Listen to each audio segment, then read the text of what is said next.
오늘 하나님이 우리에게 주신 말씀은 야고보서 1장 12절에서 18절입니다.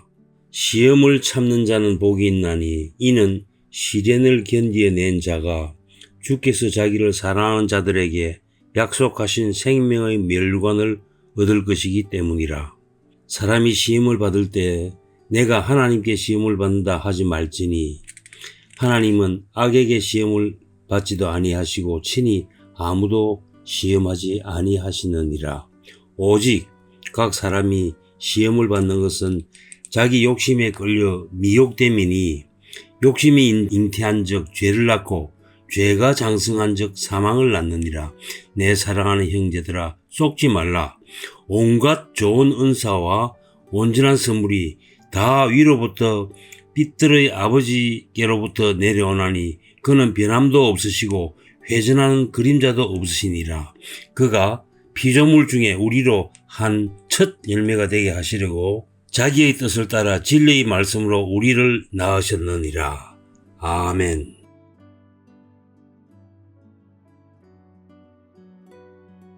제가 학창시절에 소원이 하나 있었습니다. 시험 없는 세상에 살고 싶다. 세상에 시험을 좋아하는 사람이 있을까요? 시험이 설레고 시험 치는 날이 기다려지는 사람은 없을 겁니다. 적어도 제 주위에는 그렇습니다. 우리가 언제 가장 행복합니까? 시험 끝나는 날이죠. 시험을 잘 치던 못 치던 상관없이 시험 끝나는 날이 대한민국 만세였습니다. 시험을 좋아하는 사람은 없습니다. 야고보서 1장에 보면 시험이라는 단어가 여러 번 사용되는 것을 우리가 볼 수가 있습니다. 자, 그런데 이 시험이라는 단어에 대해서 그 의미가 한 곳은 긍정적인데 또 다른 한 곳은 그렇지 못한 것을 우리가 볼 수가 있습니다. 12절에 등장하는 시험이라는 단어는요, 헬라어로 도키마조라는 뜻입니다. 뜻은 외부로부터 오는 환난과 박해를 말합니다. 하나님께서 당신의 자녀들을, 당신의 백성들을 변화시키기 위해서 아름다운 모습으로, 아름다운 그리스도인으로 성장시키기 위해서 단단하게 단련하시는 시험을 말합니다. 구체적으로 우리의 삶 가운데 어떤 모습으로 나타나느냐? 하나님께로 향하기를 원하다가 받는 어려움, 하나님의 말씀대로 살려가 애를 쓰다가 당하는 여러 가지 고난, 그걸 이야기하는 것이죠. 그것이 12절의 시험입니다. 그리고 본문에는 또 다른 시험에 대해서 얘기하는데 그것은 바로 13절에 나와 있는 단어입니다. 13절의 시험은 헬라어로 페라이조라는 단어인데 똑같은 시험으로 나와 있지만 그 뜻이 내적 시험, 곧 유혹을 의미합니다. 인간의 욕심으로 죄를 지으려 하는 그 유혹에 넘어가 당하는 고난을 말하는 것이죠. 자신의 욕심 때문에, 자신의 그 못된 자아 때문에 겪게 되는 각종 어려움을 이야기합니다. 자, 앞의 시험은 뭡니까? 하나님을 잘 섬기려 하다가 당하는 어려움. 두 번째는요, 자신의 욕심 때문에 당하는 어려움. 둘 다 시험이라고 표현했지만 그 의미가 완전히 다른 거예요. 우리의 성숙을 위해 주시는 하나님의 시험과 내 욕망으로 인한 시험을 바르게 분별하는 주의 제자가 되기를 축복합니다. 어떻게 됐든 이 두 가지를 지혜롭게 잘 이겨내면 복이 될 줄로 믿습니다. 생명의 면류관을 얻게 될 줄로 믿습니다. 자, 그렇다면 어떻게 해야 시험에 대해 바른 생각을 가질 수 있겠습니까? 오늘 본문에서 야고보는 두 가지를 알아야 한다라고 우리에게 말하고 있는데 첫 번째는 하나님이 어떤 분이신지를 알아야 하고 다른 하나는 사람이 어떤 존재인지를 알아야 한다라는 것입니다. 먼저 하나님은 어떤 분이십니까? 하나님은 자녀들의 성숙을 위해 테스트로서의 시험을 허락하시는 분이십니다. 우리가 학교에서 시험을 보는 것이 우리를 좌절시키고 낭망시키기 위해서가 아니라 우리의 부족한 점이 무엇인지를 확인하고 더 나아지게 하려는 것이라고 생각하는 것처럼 하나님께서 시련으로서의 시험을 허락하셔서 당신의 자녀들을 성숙케 하신다라는 것입니다. 하나님은 죄를 범하도록 악에게 유혹, 곧 시험을 받는 분이 아니시고 오히려 하나님은 모든 좋은 은사와 온전한 선물을 주시는 분, 더 나아가 복음으로 자신의 아들의 피로 우리를 낳으신 분이라는 사실입니다. 그렇다면 시험과 관련해서 사람은 어떤 존재입니까? 야고보는 사람은 자기 욕심에 이끌려 시험을 받는 존재라고 말을 하고 있습니다. 14절을 보시면 오직 각 사람이 시험을 받는 것은 자기 욕심에 끌려 미혹됨이니 사람이 시험에 드는 것이 자신의 욕심 때문이라는 것이죠. 야고보는 그 원인이 나에게 있다라고 말하면서 하나님 때문에 그렇게 되는 것이 아니다라고 확신하며 이야기하고 있는 것입니다. 어려움 가운데 감당할 수 없을 것 같다라는 이유로 억울하고 그 분함으로 인해서 하나님께 원망하고 이 모든 것이 하나님의 탓이다라고 말하는 것은 잘못되었다라고 지금 말하고 있는 것입니다. 15절에서는 더 생생하게 표현하고 있는데요.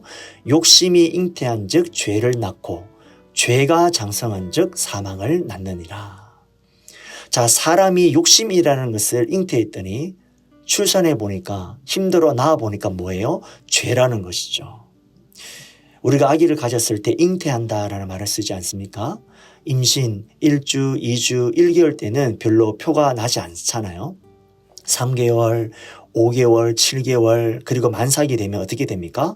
배가 이렇게 많이 나오게 되죠. 물론 임신을 안 해도 배가 나오는 경우가 있습니다. 많이 먹으면 그렇죠. 욕심이 잉태한 즉 죄를 낳고 욕심이 잉태하게 되면 죄를 낳게 되고 죄가 장성하게 되고 죄가 커지면 영원한 사망을 하게 된다라는 것입니다. 여기서 죄가 지금 의인화되고 있는데 그러나 이때까지만 해도 죄는 갓난아기처럼 힘을 발휘하지 못하지만 그러나 죄를 방치하면 장성하게 되고 결국 죽게 된다라는 것입니다. 사랑하는 여러분, 기왕 시험을 치르신다면 첫 번째 독하이죠. 성장과 변화를 위한 시험만을 치르시기를 축원합니다. 그런데 어려운 게 뭡니까?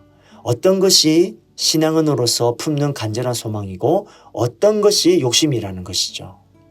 여러분, 우리가 이것을 어떻게 분별할 수 있겠습니까? 그 말씀이 16절, 17절인데요. 16절을 보시면 내 사랑하는 형제들아 속지 마라. 그러므로 욕심으로부터 오는 죄와 사망 이런 것들 때문에 진짜 내 사랑하는 형제들아 너는 하나님의 뜻이 무엇인지를 속지 마라. 17절입니다.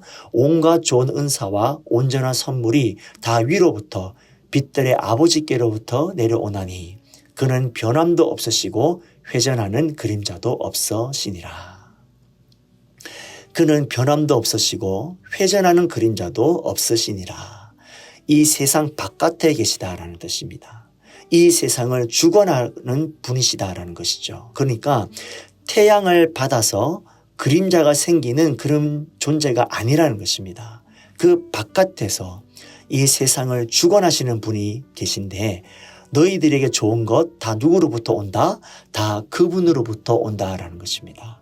하늘로부터 위로부터 온다라는 것이죠. 한결같으신 하나님께서 우리의 소망을 채워줄 모든 것이 온다라는 것입니다. 무슨 말씀입니까? 절대로 우리 하나님은 변하지 않으신다라는 분이신다라는 것이죠.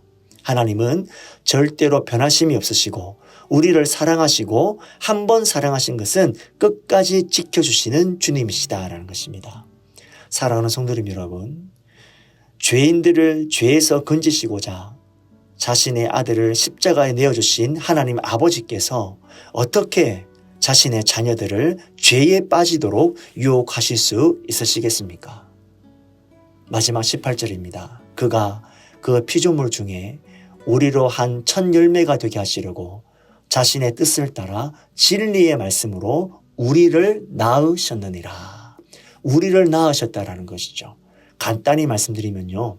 하늘로부터 각종 좋은 것을 받아 누리게 하시려고 우리를 복음으로 낳으셨다라는 것입니다. 장자권의 축복을 주시기 위하여 십자가에서 대신 죽으심으로 우리를 낳으셔서 자녀 삼으시고 하늘로부터 가장 좋은 것으로 우리를 채워주시기를 원하신다라는 것입니다. 그 증거가 뭐라고요? 십자가다라는 것입니다. 우리를 죽기까지 사랑하셔서 우리가 잘 되기를 바라시는, 십자가에서 피 흘리시기까지 우리가 잘 되시기를 바라시는 분이 너희에게 가장 좋은 것을 주시지 아니하겠느냐라는 것입니다. 사랑하는 성도님 여러분, 주변 기웃거리지 말고 사람 의지하지 마시고 하늘을 바라보십시오. 위를 향하시기를 바랍니다. 위를 향해 하나님을 간절히 바라고 하나님께서 바라시는 것만 누리시기를 소망합니다. 저와 여러분들에게 유익한 것은 오직 다 위로부터 오기 때문입니다. 여호와를 앙망하는 자는 새 힘을 얻으리니 독수리가 날개치며 올라간 같을 것이요 오직 여호와를 앙망하는 저와 여러분들이 되시기를 주님의 이름으로 축원드립니다.